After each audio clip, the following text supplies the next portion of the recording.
शुभ सकाळ सगळ्यांना. Don't believe in your luck, believe in your hard work. नशिबावर विश्वास ठेवू नका, आपल्या मेहनतीवर विश्वास ठेवा. मी भगवान विश्वनाथ शिंदे कोचिंग क्लासेस फकरांना. मी आज एक लाईव्ह यायचं कारण, आज आपल्याकडे एक विषय घेऊन आलेला आहे, गणित विषयासंबंधित टॉपिक. गणित विषयासंबंधित टॉपिक आपल्याला आज मी सांगणार आहे की गणित विषयामध्ये काय काय कोणते कोणते टॉपिक असतात, बेसिक टॉपिक कोणते, आणि आपल्याला मूळतः ते टॉपिक यायला पाहिजे. आणि हा गणित या टॉपिकमुळेच काय गणित विषय हा मुलांचा भक्कम होऊन जाईल. त्यासंबंधी आपण मुलाला आता आपल्या इथे 5वी ते 8वी वर्गातील विद्यार्थी आहेत. त्या विद्यार्थ्यांना आपण पुस्तकातील स्लॅब सुद्धा आपण शिकवतो आणि इतर विद्यार्थ्यांची गुणवत्ता तपासून किंवा विद्यार्थ्यांना काही बेसिक गोष्टी येतील गणितामधले, त्या बेसिक गोष्टी सुद्धा आपल्या क्लासेसमध्ये विद्यार्थ्यांना सांगितलं जाते. आणि आज जे टॉपिक आहे गणित विषयासंबंधित टॉपिक, त्यामध्ये पहिला आहे गणितातील मूलभूत क्रिया. आपल्या सगळ्यांना माहिती आहे गणितातील मूलभूत क्रिया, बेरीज, वजाबाकी, गुणाकार, भागाकार, त्या संबंधित आपण त्यांना सांगतो. नंतर चिन्हाचे नियम, बेरीज व गुणाकार करते वेळेस आपण चिन्हाचे नियम, दोन संख्याचा बेरीज करते वेळेस किंवा दोन संख्याचा गुणाकार व भागाकार करते वेळेस त्यावेळेस चिन्हाचे नियम कोणते असतात, आलेल्या उत्तराला कोणता चिन्ह लागतो हे सुद्धा आज तुम्हाला सांगणार आहे. नंतर बॉर्मसचा नियम, नंतर दशांशाची बेरीज, वजाबाकी, भागाकार, गुणाकार, नंतर अपूर्णांकाची बेरीज, वजाबाकी, गुणाकार, भागाकार, नंतर लसावी व मसावी, नंतर संख्या पद्धती, नंतर संख्यांची ओळख, वर्गमूळ आणि घनमूळ, वर्ग कसं काढतात आणि घनमूळ कसं काढतात, घन कसं काढतात, नफा आणि तोटा, शेकडेवारी, क्षेत्रफळ, रेषीय समीकरणे, आणि लास्टचे टॉपिक आहे बेसिक बीजगणित. बेसिक बीजगणित हा आपला टॉपिक आहे. हे सांगायचा उद्देश असा आहे की आपल्या भागामध्ये, ग्रामीण भागामध्ये मूलतः मुलं हे विद्यार्थी सगळ्या गोष्टींना गुणसंपन्न, म्हणजे सगळ्या टॉपिकचं नॉलेज असं काही क्वचित विद्यार्थ्याकडे असतो.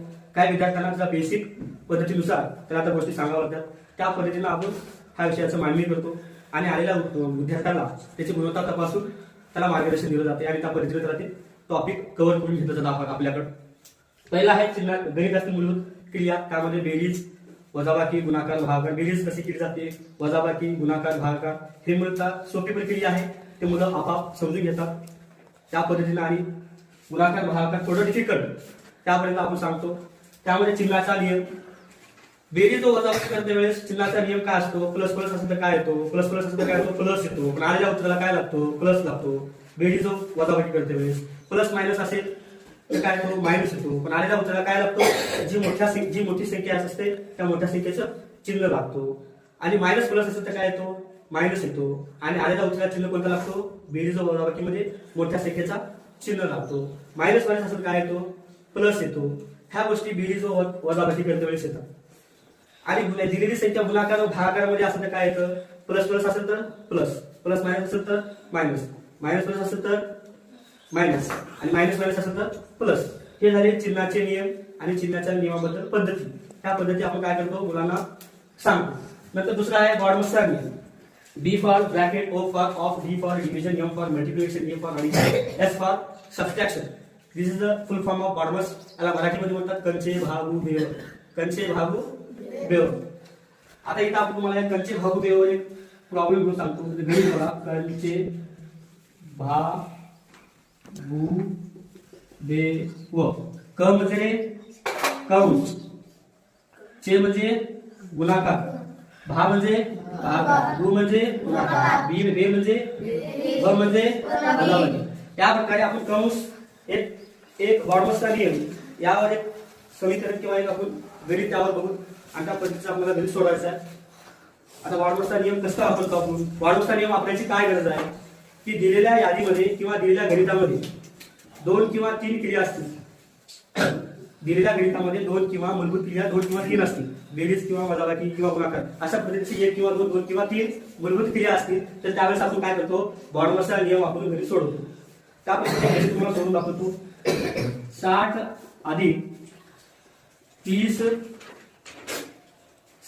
30 चे 20 भागिले 25 मायनस 27 वजा 27 बरोबर किती. 60 अधिक 30 चे 20 भागिले 25 वजा 27 बरोबर किती. आता आपल्याला सगळ्याला माहिती आहे बॉन्डवरचा नियम शोधतो आपण ही पद्धत वापरतो कण छेद भागू बेव. मला सांगा पहिली तर काय सांगा कंस आहे का दिलेल्या गणितामध्ये यादी किती गणिताची मूलभूत क्रिया किती बघा आधी 1 2 3 4 एकूण किती मूलभूत क्रिया वापरल्या 4 एका समीकरणामध्ये. तर आपल्याला काय करायचं आधी कण छेद भागू बेव नुसार पहिले कंस आहे का तपासून घ्यायचं. दिलेल्या गणितामध्ये कंस आहे का नाही. मग काय आहे चे आहे. चे म्हणजे काय गुणाकार. ज्या ठिकाणी चे चा ची च्या चे चा ची च्या आला त्यावेळेस काय वापरायचं गुणाकार वापरायचं. तर काय वापरायचं संबंध गुणाकार. तर आपण काय करून घेऊ आधी हा चे सोडून घेऊ 30 60 अधिक 30 गुणिले 20 भागिले 25 वजा 70 बरोबर किती. हे लिहिलं तर चालतंय नाही तर चालतंय. नंतर 60 अधिक 30 गुणिले 20 किती 600 म्हणजे 3 गुणिले 6 2 शून्य लावा 600 झाले भागिले 25 वजा 70 वजा 70. आता काय करायचं आहे आपण काय केलो चे सोडून घेतलो 60 अधिक 30 गुणिले 20 भागिले 25 वजा 70. चे सोडल्यानंतर आता काय राहिले भागाकार. 60 अधिक 600 भागिले 25 किती येतो रे 600 भागिले 25 600 ला गाव 25 ला भागलं तर काय होते उत्तर 24 येतो. किती येतो 24 24 मायनस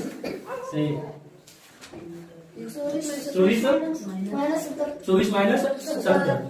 तर आता काय म्हणलं कंची भाग नियमानुसार आपण काय केलं भागाकार सोडून घेतलं भागाकार पेली होती भागाकार सोडून घेतलं. आता काय येतंय त्याच्या अगोदर काय वजाबाकीच्या अगोदर बेरीज आहे. तर आता या दोघांची बेरीज करून घ्यायची 60 अधिक 24 किती येते 84 84 मायनस 70 किती झाले सॉरी 84 मायनस 70 84 मायनस 70 झाली किती 14 किती झाले 14 म्हणजे आपला उत्तर किती आले समीकरणाचं 14. म्हणजे अशा पद्धतीने आपण काय करतो कंचे भागून बेव बॉन्डवरचा नियम वापरून दिलेलं समीकरण सोडवतो. की झाले कंचे भागून बेवची पद्धत. पुढची जी पद्धत आहे दशांशाची बेरीज. पॉईंट देऊन दशांशाची बेरीज आपण करतो वजाबाकी करतो भागाकार करतो गुणाकार करतो. नंतर अपूर्णांकाची बेरीज त्यामध्ये वजाबाकी गुणाकार भागाकार लसावी मसावी. आता हा एक टॉपिक होता आपण लसावी आणि मसावी हा टॉपिक तुमच्याकडे ठेवतो मी.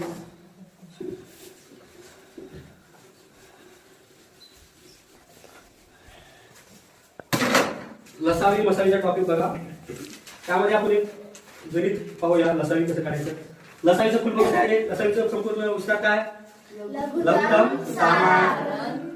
लघुत्तम साधारण विभाजन किंवा लघुत्तम सामायिक विभाजन. मसावीचं काय महत्तम सामायिक विभाजन. तर आपल्याला लसावी काढायची आहे. एक गणित बघा अगोदर लसावी म्हणून नंतर मसावी. लसावी काढायचं आपल्याला 12 24 48 चा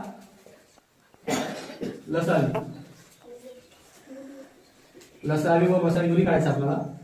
तर काय करायचं आधी एक आडवी रेष म्हणून घ्यायची एक उभी रेष म्हणून घ्यायची आणि दिलेली संख्या किती लिहायची किती आहे 12 24 48 12 24 48 12 24 48 आपल्याला काय करायचं आहे लसावी काढून घ्यायचं. तर कसं लसावी कसं करायचं या दिलेल्या संख्येला कोणत्या संख्येने भाग दाखवू ती संख्या घ्यायची. आता ही संख्या 2च्या पटीमध्ये ही संख्या आहे 2 सुद्धा भाग जाऊ शकतो 4 सुद्धा भाग जाऊ शकतो. पण आपण काय करू मोठ्यातली मोठी संख्या आहे मोठ्यातली काय करू मोठी संख्या आहे 12 जाऊ शकते त्याला भाग कारण 12च्या पानामध्ये ही संख्या येते 12च्या पटीमध्ये संख्या येते 12 जाऊ शकते भाग. तर काय करायचं 12 एक्का 12 दोन्ही 12 चौक 48. आता आल्यानंतर काय करायचं आणि परत ह्या एकला सोडून द्यायचं आणि एक आलं एकला भाग आपले 2 आणि 4 2 आणि 4 कोणत्या संख्येने भाग जाते 2 किंवा 2 एक लिहिलं तरी चालतंय न लिहिलं तरी चालतंय 2 एक्का 2 2 दोन्ही 4. पुन्हा काय करायचं ह्या 2 ला आणि 2 ला भाग द्यायचं 2 एक्का 2. मग किती आहे लसावी आपली भागलेली संख्या किती कोणती कोणती 12 2 2. ह्या डाव्या बॉलच्या संख्येचं काय करायचं गुणाकार करायचं. तर 12 गुणिले 2 गुणिले 2 तर आपल्याला याची काय 12 24 48 ची लसावी. त्याची लसावी किती बघा 12 गुणिले 24 24 दोन्ही 48. तर ह्या तीन संख्येची लसावी किती आहे 48 आहे. तर आपल्याला काय करायचं ह्या संख्येची मसावी काढायची.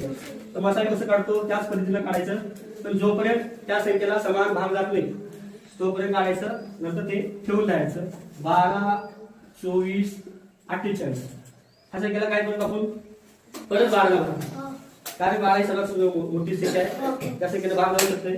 12 ला 12, 12 एका 12, 12 दोन्ही 12 चौक 48. आता काय बघायचं, ह्या ज्या संख्या आहेत खाल्या, ह्या संख्येला एका संख्येला भाग जाते का, जात नाही, कारण 1 2 4 ह्या एका संख्येला भाग जात नाही. त्यामुळे काय करायचं, हे इथं सोडून द्यायचं. 1 2 3 1 ला भाग गेलो, फक्त 1 ला 1 जाते, 2 ला जात नाही, 4 ला जात नाही. त्यामुळे काय करायचं, मसाले किती आले, 12. याची मसाले किती आली, 12. मसाले आली 12. एक लक्षात ठेवायचं, लसावी म्हणजे लघुत्तम साधारण विभाजक, मसावी म्हणजे महत्तम साधारण विभाजक असं त्याचं फुलफॉर्म होते. आणि कधीही लसावी ही मसावीपेक्षा काय असते, मोठी असते. लसावी ही काय असते, मसावीपेक्षा मोठी असते. तुम्हाला वाटत असेल की लघुत्तम लघुत्तम म्हणजे लघु म्हणजे छोटं आणि महत्तम म्हणजे मोठं असं वाटतं, त्याचं उत्तर मोठे यायला पाहिजे, तसं नाही. लसावी काय असते, मसावीपेक्षा मोठी असते. जे लसावी येते ते मोठी येते, मसावी काय ते कमी येते. हे झालं लसावी आणि मसावी. आणि नंतर 7वा पॉईंट जे आहे गणित विषयासंबंधित टॉपिक, 7वा पॉईंट काय, संख्या पद्धत. संख्या पद्धती आपल्याला माहिती आहे, संख्याचे प्रकार, नंबर सिस्टम. इसका in English number system. Many types of number system. त्याला काय म्हणतो आपण, नंबर सिस्टम संख्याचे प्रकार. पहिला आहे नैसर्गिक संख्या, त्याला आपण इंग्लिश मध्ये काय म्हणतो, नॅचरल नंबर. दुसरा आहे पूर्ण संख्या, त्याला आपण काय म्हणतो, होल नंबर. तिसरा आहे पूर्णांक संख्या, त्याला आपण काय म्हणतो, इंटिजर नंबर. चौथा आहे सम संख्या, त्याला आपण काय म्हणतो, इवन नंबर. पाचवा आहे विषम संख्या, त्याला काय म्हणतो, ऑड नंबर. सहावा आहे मूळ संख्या, आपण त्याला काय म्हणतो, प्राईम नंबर. सातवा काय, संयुक्त संख्या, आपण त्याला काय म्हणतो, कंपोजिट नंबर.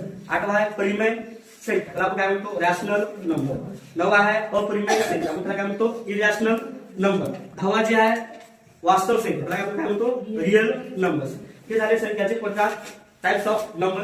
हे संख्याचे प्रकार. त्यामध्ये आपण नॅचरल नंबर कशाला म्हणतो, नैसर्गिक संख्या कशाला म्हणतो, जी संख्या गणना किंवा मोजता येते त्याला आपण काय म्हणतो, नैसर्गिक संख्या म्हणतो. आपल्या मुखातून जी संख्या निघते न थांबता त्याला आपण काय म्हणतो, नैसर्गिक संख्या असं म्हणतो. उदाहरणार्थ काही तर पेना पडलेली किंवा काही वस्तू पडलेली, आपण ती वस्तू मोजायला घेतो, शून्यापासून चालू करतो का वस्तू मोजायला आपण, नाही, पुढे चालू करतो 1 2 3 4 5 पासून.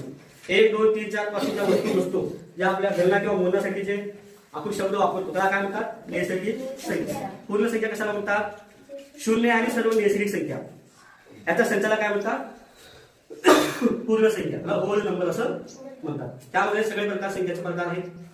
त्यामुळे सगळ्यांची काय वेगवेगळी व्याख्या आहे. ते झाले संख्या पद्धती, संख्याचे प्रकार. संख्यांची ओळख, नोईंग नंबर्स, त्याला काय म्हणतो, नोईंग नंबर्स. 8वा पॉईंट काय, संख्यांची ओळख, नोईंग नंबर्स.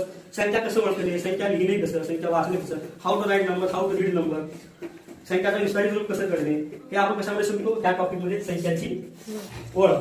वर्ग आणि वर्गमूळ, घन आणि घनमूळ. कंपल्सरी मुलांना तुम्हाला 1 ते 30 पर्यंत वर्ग आणि 1 ते 30 पर्यंत घन हे कंपल्सरी पाठ असते. बघा माझी एक पद्धत आहे वर्ग म्हणण्याची, तुम्हाला बरेच वेळेस वारंवार सांगत आलो. 1 चा वर्ग 1, 2 चा वर्ग 2 चा वर्ग 4, 3 चा वर्ग 9, 4 चा वर्ग 16, 5 चा वर्ग 25, 6 चा वर्ग 36, 8 चा वर्ग 64, 9 चा वर्ग 81, 10 चा वर्ग 11 चा वर्ग 181, 12 चा वर्ग 144, 13 चा वर्ग 169, 14 चा 196, 15 चा 15 25, 16 16 56, 17 17 89, 18 18 64, 19 61, 20 20 400, 21 21 41 4, 22 22 84 4, 23 23 29 5, 24 24 76 5, 25 25 66 25, 26 26 76 6, 27 27 29 7, राईट. 28 28 84 7, 29 29 41 8, 30 30 900. असं कमीत कमी तुम्हाला मुलांना 5वी ते 8वीच्या विद्यार्थ्यांना 1 ते 30 पर्यंत वर्ग आणि 1 ते 30 पर्यंत घन कंपल्सरी येणं गरजेचं आहे. ते आपण मुलांना प्रोव्हाइड करतो. मी सांगतो तरी जे आपल्याकडे विद्यार्थी आहेत त्यांना सगळ्यांना आतापर्यंत झाले सिलेबस ते पूर्ण केला. मी वर्ग आणि वर्गमूळ हे प्रथम घेतो आम्ही सगळ्या विद्यार्थ्यांना जे आपल्या क्लासमध्ये आले. नंतर नफा आणि तोटा, लॉस अँड प्रॉफिट. एखाद्याला एवढे पैसे भेटले त्याबद्दल थोडा पैसे नफा किती घेतला. एखाद्याने एक टेबल एक वस्तू खरेदी केली, टेबल एक 150 रुपयाला वस्तू टेबल खरेदी केला आणि तो 160 रुपयाला विकला तर त्याला नफा किती झाला, 10 रुपये झाला. अशा पद्धतीने काय लॉस आणि प्रॉफिट हे आपण सांगतो. शेकडेवारी पर्सेंटेज. नंतर क्षेत्रफळाबद्दल सुद्धा सांगतो. रेषीय समीकरणे त्याला म्हणतात लिनियर इक्वेशन. नंतर बेसिक बीजगणित. या इत्यादी काही सगळ्या गणित विषयासंबंधित टॉपिक ते आपल्याला प्रथमतः आलेल्या विद्यार्थ्यांना त्याची गुणवत्ता तपासून ज्या मुलांना जे येत नाही ते टॉपिक सविस्तर समजून सांगितलं जाते. बरं